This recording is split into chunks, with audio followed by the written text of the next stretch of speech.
Margaret's notebook looked ordinary from the outside. It had a cracked leather cover and yellowed pages. But inside, it told a story most families today have completely forgotten how to tell. Every Sunday evening, after the dishes were dried and the children were asleep, she sat at the kitchen table with a pencil and a cup of coffee. She wrote down every dollar spent that week, from flour to coal to her husband's work boots. She did not use a budgeting app. She did not have a calculator. She had a column for income, a column for expenses, and a column labeled simply remaining. That last column was sacred. It was never allowed to go negative, not once, not even during hard winters. Susan, a modern mother of 3 in Ohio, recently tried recreating this exact ledger using a simple notebook. Within 4 weeks, she noticed something she never expected. She wasn't actually spending more than her grandmother did. She was spending blindly. The ledger forced her eyes open. Every receipt became a confession instead of a mystery. And what she discovered hiding inside her own spending habits would shock her. But the ledger alone wasn't the real secret. What she did with it next changed everything. Cash envelopes feel old-fashioned, almost laughable in a world of direct deposit and tap to pay. But Linda, a divorced mother rebuilding her finances in Texas, decided to try something unusual. She didn't abandon her digital paycheck, she married it to the past instead.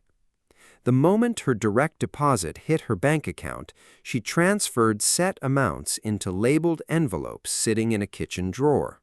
Groceries, gas, kids' activities. Each envelope had a hard limit, just like Margaret's columns once did. There was no swiping past the limit, no "I'll catch up next month" excuse. The cash simply ran out, and when it did, spending stopped. At first, Linda hated it. It felt restrictive, even embarrassing to admit she needed envelopes like her grandmother. But 3 months in, something unexpected happened in her checking account. The overdraft fees disappeared completely. The anxiety she felt every time she opened her banking app began to fade. She wasn't earning more money. She was simply seeing it differently, the same way Margaret once did at her kitchen table. This hybrid system became her bridge between 2 worlds, the convenience of modern banking and the discipline of physical cash. But envelopes alone couldn't explain the next discovery she made in her own pantry. Patricia remembers her grandmother's kitchen vividly. The smell of bread rising on the counter and a pot of beans simmering for hours. There were no boxed dinners, no bags of pre-cut vegetables wrapped in plastic. Her grandmother shopped the edges of the store, not the aisles, long before that phrase became trendy advice. Whole grains, dried beans, root vegetables, and cuts of meat that required patience instead of convenience filled her cart. It looked like more effort. It actually cost far less money. When Patricia compared her own grocery receipts to a reconstructed version of her grandmother's 1940s shopping list, the difference stunned her. Processed convenience foods were quietly draining nearly 1/3 of her monthly grocery budget. Her grandmother wasn't poor by choice. She was strategic by necessity. And that necessity created a habit that outlasted rationing by decades. Whole foods stretched further across the week. A single chicken became dinner, then soup, then sandwiches. Nothing was wasted, nothing was thrown away out of laziness. Patricia began applying the same principle, slowly replacing convenience with intention in her own kitchen. Her grocery bill dropped, but something else happened that she didn't expect at all. Her family started gathering at the table again, the same way it did decades earlier. And that change would matter more than the money itself, especially once the electric bill arrived. Jennifer opened her electric bill last winter and felt her stomach drop. The number had crept higher every single year, yet her habits hadn't changed at all. Curious, she began researching how households managed energy bills decades earlier, long before smart thermostats existed. What she found surprised her deeply. In the 1970s, families treated electricity like a precious, limited resource, not an invisible convenience. Lights were turned off the moment a room was empty, without exception. Curtains were opened during the day to use natural sunlight instead of lamps. Ovens were used strategically, batch cooking multiple meals during a single heating cycle instead of repeatedly reheating the oven. Laundry was hung to dry instead of running an electric dryer for every single load. None of these habits required new technology or expensive upgrades. They simply required attention, something modern convenience had quietly erased. Jennifer began reintroducing these forgotten habits into her own home, one by one, almost as an experiment. Her next bill dropped noticeably, and the following month it dropped again. It wasn't an 87% miracle overnight, but the forgotten habits compounded month after month into real, visible savings. She realized something uncomfortable. Her grandparents weren't poor for living this way. They were simply paying attention to something she had stopped noticing entirely. And that same forgotten attention was about to reveal itself again, this time in her driveway. Barbara's father drove the same Ford pickup truck for over 20 years. It wasn't because he couldn't afford a new one. It was because he understood something modern car culture has buried under monthly payments and constant upgrades. He changed the oil on schedule every single time without skipping. He fixed small problems immediately before they became expensive disasters. He treated that truck the way most families today treat their homes, as a long-term asset rather than a temporary convenience. Barbara, watching her own car payment eat nearly $600 from her paycheck every month, began wondering what her father actually understood that she didn't. She decided to run a simple comparison using her own vehicle's maintenance history. The math was uncomfortable to face directly. A car loan refreshed every 4 to 5 years quietly cost thousands more over a decade than properly maintaining a single reliable vehicle. It wasn't about owning an old, unreliable car out of necessity. It was about owning a dependable car on purpose, then refusing the constant pressure to upgrade unnecessarily. Her father's 20-year truck wasn't a symbol of poverty at all. It was a quiet, deliberate declaration of financial freedom. Barbara began applying the same long-term mindset to her own vehicle decisions moving forward. But cars weren't the only things her family once kept running far longer than expected. Use it up, wear it out, make it do, or do without. That phrase hung on a needlepoint in Deborah's great-grandmother's sewing room, faded but still legible decades later.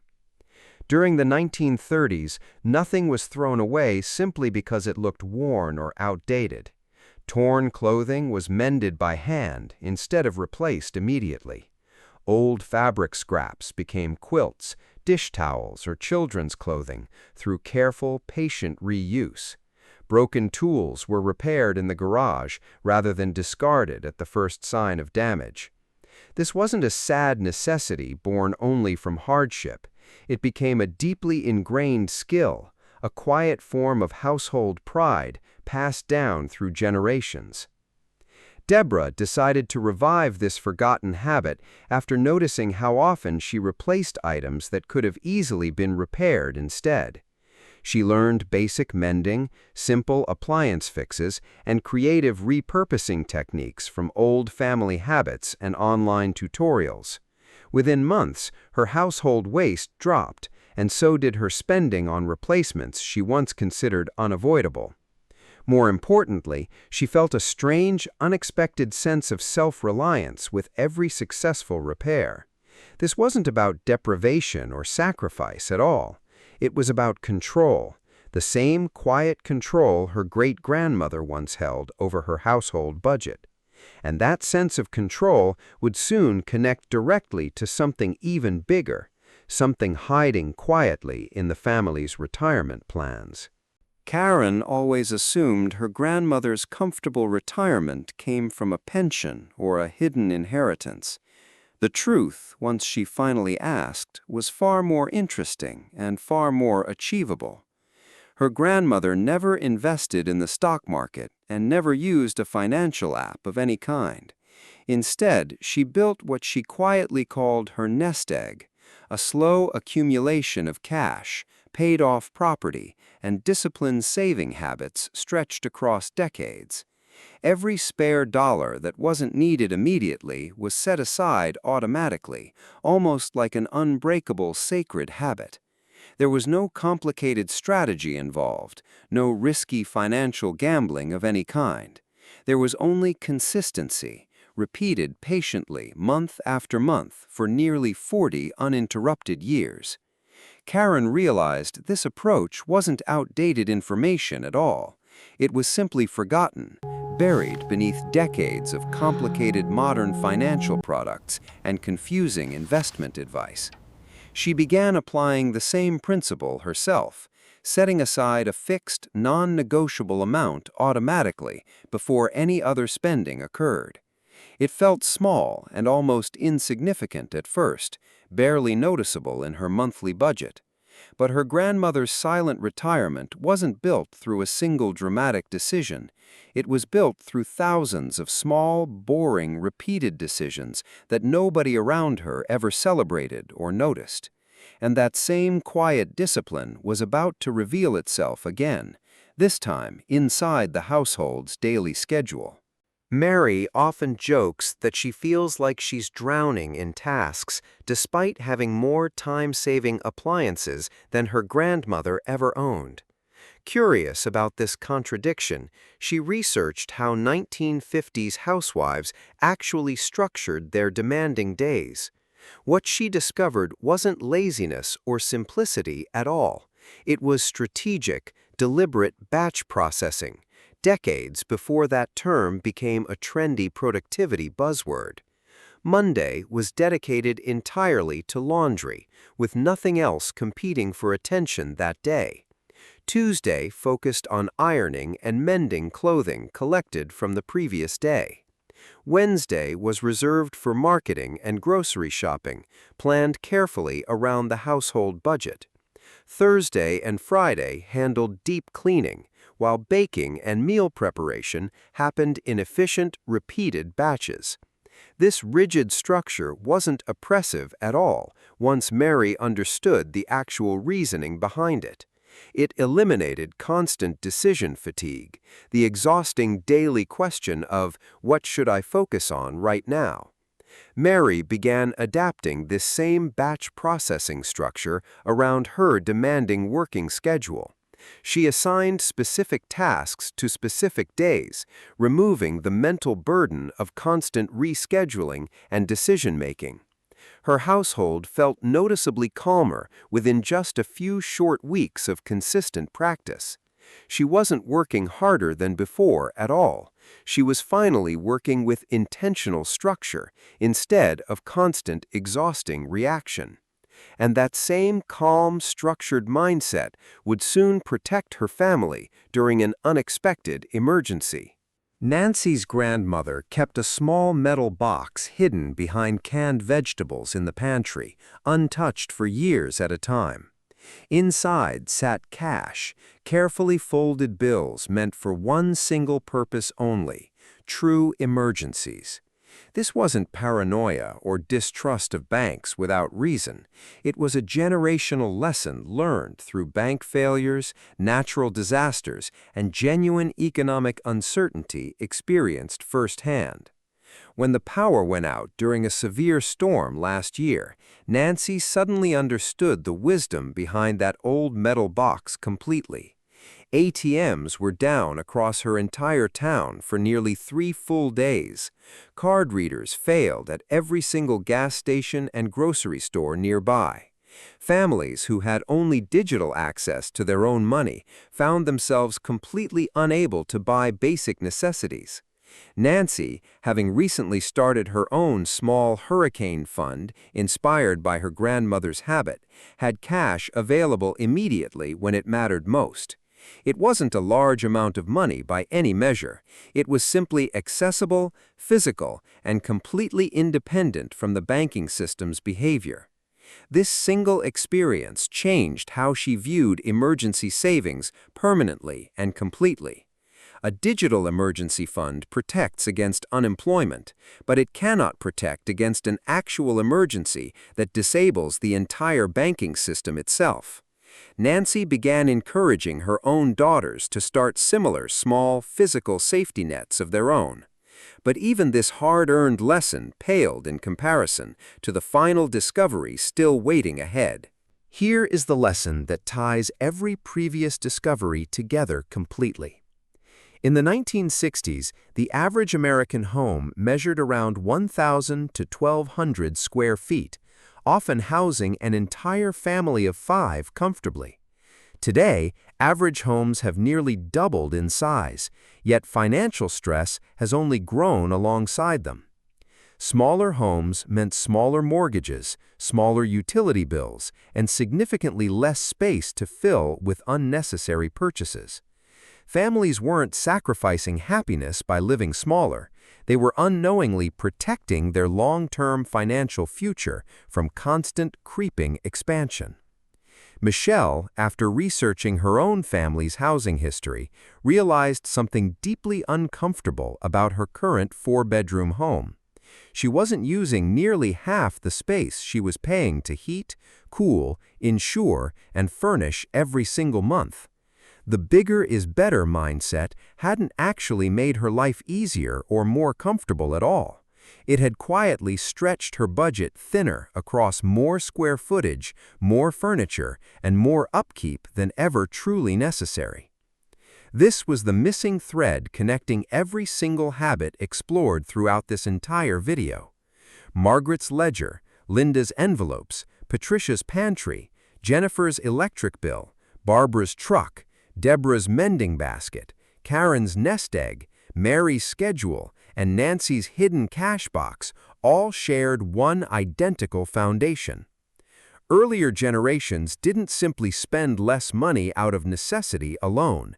They intentionally lived smaller, more deliberate lives, and that single deliberate choice protected everything else they built. Wealth wasn't created by earning more money endlessly. It was protected, quietly and patiently, by living within boundaries that were chosen on purpose rather than accepted by accident. Every woman featured in this story started exactly where you are right now, holding a notebook, an envelope, or simply a renewed sense of curiosity. None of them became wealthy overnight, and none of them found a secret shortcut hiding somewhere in the past. What they found instead was something far more valuable and far more sustainable than any shortcut could ever be.